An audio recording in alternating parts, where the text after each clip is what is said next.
Tu as commencé à travailler le référencement de ton site, mais tu sens que tu peux aller plus vite et plus loin. Tu veux te différencier, ranker mieux et convertir plus. Alors aujourd'hui, je vais te montrer une technique ultra simple, mais aussi ultra puissante. L'idée, ça va être de créer un outil interactif que les visiteurs de ton site pourront utiliser en un clic, comme un simulateur, un quiz ou une estimation.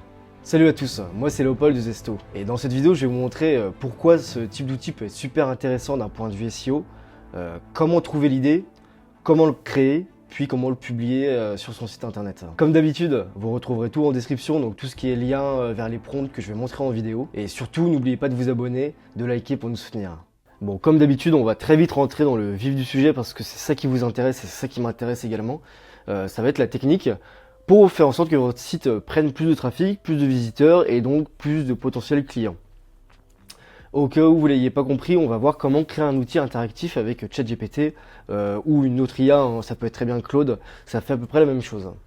Si vous voyez pas ce que je veux dire par outil interactif, je parle par exemple d'un simulateur, d'un calculateur, d'un autodiagnostic, d'un conseiller personnalisé, enfin tout ce qui pourrait servir à vos prospects qui chercheraient une réponse à travers quelque chose. Je vais vous montrer d'autres exemples, ce sera beaucoup plus clair, etc. Pourquoi avoir un outil comme ça positionné sur une page de son site, ça va être surpuissant? C'est parce que tout simplement, ça va d'abord répondre à une intention de recherche. Le prospect, il va taper quelque chose sur Internet, par exemple, dans mon cas, je vais montrer un exemple, ce sera estimation budget Google Ads. La personne, elle va se demander, qu'est-ce que je dois investir pour avoir des résultats sur Google Ads? Donc, en tapant, par exemple, investissement budget Google Ads par secteur, voilà, peu importe, il devrait tomber sur mon outil. Donc on répond à une intention de recherche claire, on va lui apporter une réponse avec un simple outil sans qu'il ait besoin de passer un coup de fil, de chercher une heure de consulting, etc. Évidemment, qui dit réponse à l'intention de recherche, dit positionnement sur la page de résultat. Le temps passé, les gens ils vont rester sur votre site, ils vont interagir. Donc voilà, ça fait plus de temps sur votre site et ça on sait que c'est un bon indicateur pour Google, de plus en plus d'ailleurs. Et ensuite, c'est que c'est un outil qui va être concret, en fait ça va apporter une vraie réponse au prospect et donc ça va lui donner envie d'aller plus loin. Donc les gens veulent en savoir plus, prendre contact, acheter, etc. Pour donner un petit exemple avec PAP, on peut voir qu'ils sont positionnés en top 1 sur le mot-clé estimation immobilière gratuite. Donc ça, c'est des personnes qui vont taper des potentiels clients, des potentiels prospects qui vont vouloir faire une estimation de leurs biens. Et donc, en fait, on regarde estimation immobilière gratuite, ils sont premiers. Si on va sur leur site, estimation immobilière gratuite, c'est pas un article de blog. On voit directement ici que c'est un outil. Et en fait, en faisant ça, on aura la réponse à notre question, on aura une première estimation, et ensuite, bon, je vais pas le faire pour que la vidéo reste plus courte, mais en fait, après, ils mettent un formulaire sur lequel tu peux remplir tes informations, être recontacté, etc. Donc en fait, ils te mettent le pied à l'étrier, et ensuite, ils t'accompagnent par la suite. Donc, on peut vraiment pas faire mieux en termes de conversion, etc. Et on voit que d'ailleurs ils sont premiers à l'inverse, enfin comparé à leurs concurrents qui ont fait des articles et peut-être pas des outils. Donc à la première étape, vous allez me dire mais qu'est-ce que je fais? Moi je fais quelque chose qui n'a rien à voir avec le digital. Comment je trouve une idée d'un outil qui pourrait servir vraiment à mes visiteurs? Alors il y a différentes manières. Voilà. Tout d'abord, il faut se demander qu'est-ce que vos clients vont vouloir calculer, estimer, tester ou simuler. Donc j'ai donné quelques exemples. Un coach, ces visiteurs, ils vont vouloir peut-être savoir leurs besoins caloriques selon leur taille, leur poids, leur âge. Un bijoutier, les clients veulent savoir la taille de bague. L'immobilier, voilà, c'est tout ce qui est question de rentabilité locative, etc. Alors je vais vous montrer le prompt qui a été mis en place sur ChatGPT, donc il est super simple. Vous le trouverez dans les liens dans la description d'ailleurs. Donc on va faire je suis, et là vous mettez votre profession. Je cherche à créer un outil interactif ou un simulateur simple à mettre sur mon site, qui soit utile à mes visiteurs, répondre à une intention de recherche fréquente dans ma niche, pousse à la conversion, donc avec prise de contact, devis, etc. Là je vais lui demander donc de me donner 3 idées d'outils ou de simulateurs concrets que je pourrais créer dans ce contexte-là. Pour chaque idée, il va m'expliquer donc à quoi ça sert, quels bénéfices ça pourrait apporter à l'utilisateur, etc. Donc vous voyez, moi en tant que consultant Google Ads et SEO, là, donc on s'est focus sur Google Ads pour que ce soit un peu plus précis. Mais donc voilà, il va me proposer un simulateur de budget Google Ads. Donc ça c'est un vrai besoin, hein. À chaque appel qu'on fait avec des prospects pour du Google Ads, les gens nous demandent mais qu'est-ce que je dois mettre comme budget. Donc ça c'est une très bonne idée. Ensuite il y a un outil de calcul du coût par lead idéal. Donc ça va être un peu plus poussé, à mon sens c'est pour les personnes qui ont déjà fait du Google Ads, pour savoir vraiment combien doit leur coûter le lead. Donc c'est pas ce que je ferai en premier, c'est plus niché, bien que ce soit pertinent quand même, hein. Et donc en troisième idée, il nous a donné les scores de performance Google Ads. Donc là c'est comme une checklist où la personne en fait a son compte Google Ads et donc notre checklist. Et il va cocher les réponses et à la fin il aura les recos principales. Les recos en tout cas pour améliorer son compte Google Ads, ses campagnes, etc. Donc c'est aussi très pertinent. Là pour l'exercice, on va donc choisir le premier simulateur de budget Google Ads. On a vu que c'est le besoin quand même le plus demandé sur cette thématique. Donc une fois qu'on a trouvé notre idée, on va devoir trouver le bon mot-clé SEO, c'est-à-dire qu'on va devoir coller un mot-clé à cet outil. Donc bien sûr, vous n'allez pas appeler votre outil calculateur magique ou quelque chose qui vous fait plaisir. L'idée, c'est de trouver vraiment un mot-clé sur lequel il y a de la volumétrie de recherche. Donc comment ça se passe? On va aller sur SEMrush, Ubersuggest, Alloscan, enfin bref, tous les outils qui permettent de trouver la volumétrie de recherche. Et en fait, on va taper donc une idée comme ça, c'est genre simulateur revenu photographe, calculatrice perte de poids, etc. Et ensuite, les outils vont donc nous donner des variantes où va nous dire si ce mot-clé là a vraiment de la recherche. Bien sûr, fiez-vous à ce que vous donne l'outil, mais sachez quand même que des fois, on peut avoir peu de volumétrie sur un outil, alors qu'il y a quand même de la recherche en vérité. Donc si l'idée vous semble bonne, allez-y quand même si vous voyez qu'il n'y a pas énormément de recherche. Donc une fois qu'on a trouvé notre idée, qu'on a trouvé le bon mot-clé SEO, on va devoir créer l'outil avec l'IA. Donc comment ça se passe? Donc je vous ai mis les prompts en description. Donc le deuxième prompt, il s'est effacé de la conversation parce que je l'ai fait tout à l'heure sur ChatGPT. Et donc voilà, là c'était la réponse au premier prompt. Et le deuxième sera ça. Donc là on va coller notre idée, donc simulateur Google Ads. Et on va lui dire, je veux que tu m'aides à définir précisément les éléments suivants. Donc les questions ou informations à demander, les calculs effectués ou logiques à appliquer, format du résultat, les objectifs du simulateur.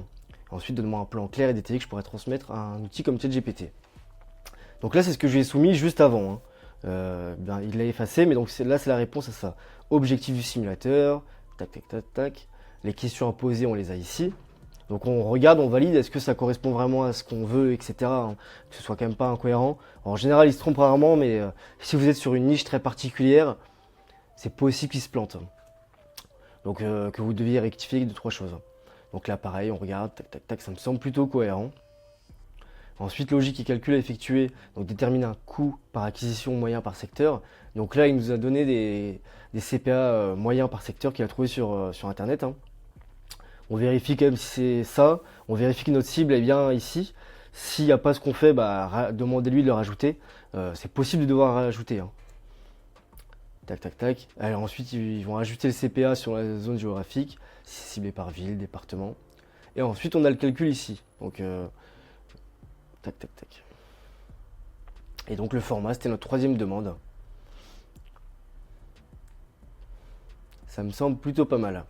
Donc une fois qu'on a eu cette réponse, etc., on va pouvoir donner donc le plan détaillé à ChatGPT en réponse. En général, il peut vous proposer de le faire. Moi, je vous dirais de rajouter quand même ce prompt que je vous ai mis ici. Pareil, vous le trouverez en description. Donc vous lui collez tout ce que ChatGPT vient de vous donner ici, là. Collez le plan ici. Et ensuite, on va lui dire, je veux que tout soit dans un seul bloc HTML. Le design soit simple et propre. Rien ne soit stocké en base. Pas besoin de backend. Une fois qu'on a fait ça, on va donc avoir cette réponse de ChatGPT. Tac, tac, tac, tac. Et donc là, on va avoir le code qui arrive. Donc voilà, à partir de ce moment-là, ça va être plutôt simple. Donc vous allez copier le code. Vous allez sur WordPress, donc que ce soit Elementor ou pas, peu importe, hein. Ici, vous allez mettre un bloc HTML et donc copier-coller directement, voilà, ici. Donc là, on voit que ça apparaît. Vous faites publier, préviser, enfin enregistrer en brouillon et donc tester si ça fonctionne. Donc là, on va choisir un secteur d'activité, donc par exemple plombier. Vous testez quand même si ça fonctionne, bien sûr, hein. Où ciblez-vous vos clients? Nous, ce sera la ville. Objectif mensuel, ce sera obtenir des appels. La moyenne valeur d'un client, pour nous, on va dire 700 €, c'est médian. Et combien de clients on souhaite par mois? On va en vouloir 40. Calculer mon budget. Et donc, on voit directement votre budget Google Ads recommandé estimé à 1900 € par mois, basé sur un coût d'acquisition moyen de 40 € pour le secteur plombier de la zone ville. Tac, tac, tac, tac, tac. Et là, vous voulez une estimation encore plus précise, recevez une analyse personnalisée. Et donc ici, bien sûr, mettez votre page contact ou devis personnalisé. J'aurais tendance à dire que ce formulaire-là, il est pas trop mal. Ça donne quand même une petite idée aux prospects qui veulent estimer leur budget Google Ads. À mon sens, on peut faire d'une manière plus intéressante. Donc là, je vais tout simplement lui dire... Mais ça n'aurait pas été plus intéressant de calculer le taux de conf par secteur et le CPC, donc le taux de conversion par secteur, et le coût par clic moyen du secteur. Donc là, on va voir ce qu'il va me proposer. Voilà, donc il me dit OK, très bien, etc., qu'il est assez d'accord. Il va nous remettre le coût par clic moyen par secteur qu'il a chopé quelque part. Le taux de conversion moyen. Tac, tac, tac, tac. Formule finale. Pareil, on lui a de le générer. Voilà, donc là ça me semble plus cohérent, donc pareil, bah là je l'ai collé avant la vidéo, mais c'est ici. Et ici en fait ça va nous raccourcir la tâche, ce sera beaucoup plus simple, et en fait tout sera déjà préconfiguré. Donc ici on va choisir par exemple, encore une fois plombier, où ciblez-vous vos clients en région, et combien de clients on souhaite par mois, on va mettre 32. Calculer mon budget, et comme ça on n'aura pas d'autres éléments à mettre, on ira plus vite dans le concret quoi. Donc là résultat, votre budget Google Ads recommandé est estimé à 1280 € par mois, basé sur un coût par clic moyen de 2 € et un taux de conversion de 5% pour le secteur plombier. Là, on voit les limites du formulaire fait avec ChatGPT. Le coût par clic moyen de 2 € sur de la plomberie à Paris, il est inatteignable. On est plus sur du 10 €. Donc voilà, rééquilibrer quand même des fois ce que les datas, si vous utilisez en fait des datas que ChatGPT va aller chercher, essayez de les rééquilibrer, de faire vraiment en fonction de ce qui se fait sur le marché. Voilà, c'est jamais à 100% fiable. Voilà, il y a toujours une petite marge d'erreur que vous devez donc rectifier. Donc là, c'est tout simple. Hein. Vous demandez de rectifier, etc. Donc bon bah voilà, maintenant que vous avez l'outil qui fonctionne, que vous avez peaufiné les quelques défauts qu'il avait, vous pouvez le publier. Voilà, donc vous pouvez faire en sorte d'avoir un call to action pour récupérer les formulaires. Vous pouvez aussi mettre en place d'autres éléments, par exemple que le résultat s'affiche uniquement dès que la personne met son adresse email. C'est aussi faisable, hein, vous demandez à ChatGPT de vous le faire, ça se fait. Et ensuite vous pouvez le lier à votre CRM, comme Brevo, Mailchimp, etc. Ou même Spot. Enfin, ce qui va être intéressant, avant vraiment d'indexer votre page avec votre mot-clé, etc., ça va être d'aller plus loin dans la page. Alors, on va prendre l'exemple de PAP qui, pour le coup, est très pertinent. On voit qu'ils ciblent le mot-clé estimation immobilière gratuite, mais ils ne s'en sont pas arrêtés à l'outil. On voit qu'ils sont allés plus loin. Ils ont donc répondu vraiment à l'intention de recherche avec l'outil en premier lieu, et ensuite ils ont ajouté un peu de texte. Qu'est-ce qu'une estimation immobilière? Comment fonctionne notre outil d'estimation, etc. Donc ils vont un peu plus loin, ils mettent un peu de page. C'est pas que l'outil sur une page en fait, vraiment. Imaginez que vous avez fait un article par exemple et vous rajoutez l'outil en haut. On va aller plutôt sur ce type de format, etc. Là on a l'exemple parfait de la bonne structure et d'un outil qui rank avec un article qui est à la suite quoi. Donc c'est vraiment l'exemple à suivre. Voilà. On arrive à la fin de cette vidéo. Bon à présent tu sais à quel point les outils peuvent être pertinents pour ton site internet. Comment trouver la bonne idée? Comment le mettre en place avec ChatGPT, puis comment le publier. Vous allez voir, ce genre d'outil, c'est vraiment ce qui peut permettre à votre site de passer à un autre cap ou prendre des positions sur un mot-clé assez concurrentiel. En gros, tu crées de la valeur, tu montes ton expertise et en plus, tu ouvres une porte pour la conversion. Si la vidéo vous a plu, n'oubliez pas de liker, commenter, puis de vous abonner. Si vous voulez aller plus loin, tout est en description, donc les liens vers les prompts. Moi, je vous souhaite une bonne journée et puis je vous dis à très vite.